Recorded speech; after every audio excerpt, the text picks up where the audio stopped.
Making a high protein, my family, yogurt parfait. So you're always going to want to start with Greek yogurt. Let me get a spoon. And if you're fasting this Ramadan, this is great for suhoor when you have to get up. And Costco has amazing frozen berries, but also if you have insulin resistance, cranberries are amazing. They help feed a gut bacteria in our bodies called the Akrosajomangia.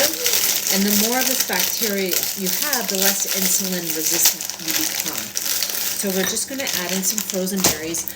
Basil seeds. Everybody knows about chia seeds. Basil seeds are easier to digest, but they have more protein, fiber, calcium. So I do 2 tablespoons. I just kind of wing it.